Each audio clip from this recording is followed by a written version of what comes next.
If you are a woman in need of an abortion or know a person seeking access to abortion care, you no longer have the constitutional right to do so. Today's Supreme Court ruling drove people to protest in Austin. One group ended up here at the state capitol. Many carried signs with them. This protest started at the federal courthouse. Protesters later marched their way down to the Capitol. The state's trigger law automatically bans almost all abortions in the state. The ban takes effect 30 days after the U.S. Supreme Court issues its official judgment. But confusion over exactly when that is forced clinics to halt their services today. KXAN's Jennifer Sanders looks at what's next for local clinics and the women who rely on them.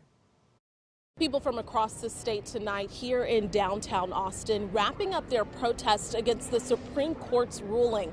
And we know that some of them were abortion providers, and they say that they are pausing services until they figure out when the state's trigger law will take effect.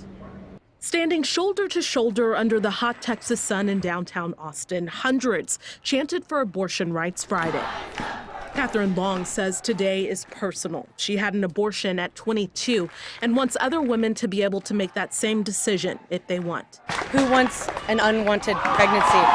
No child wants to be born unwanted. The group Texas Alliance for Life has a differing opinion. In a statement, the organization says it's ecstatic the Supreme Court remedied a terrible decision, believing the move will have widespread positive changes in Texas.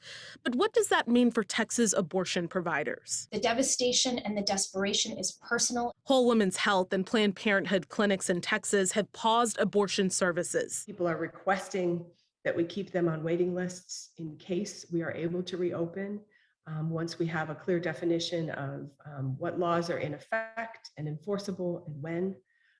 If we can reopen, we will as soon as possible. Whole Women's Health says Texans are now making appointments at their clinics in Minnesota, Maryland, Virginia, and Indiana. The group is also providing abortion pills by mail. If a Texan leaves the state of Texas and goes to Illinois or Minnesota or New Mexico and has a telemedicine visit and can receive that medication at an address in that state, they will be able to receive medication abortion in that way.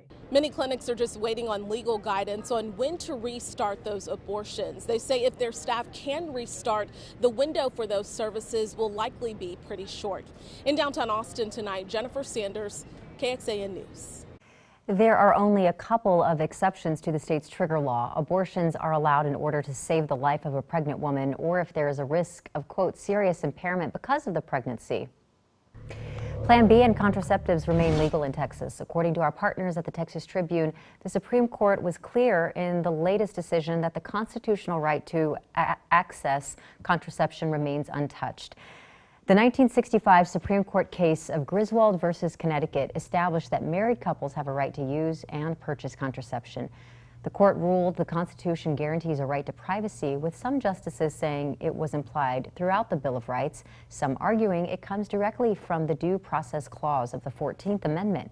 A few years later, the High Court confirmed the rights extend to unmarried individuals.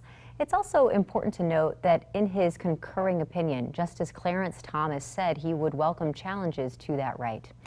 We did want to better understand the implications of today's ruling on Texas women, so we asked Professor Elizabeth Sepper with the UT School of Law about how much support is available for women who become pregnant and need help.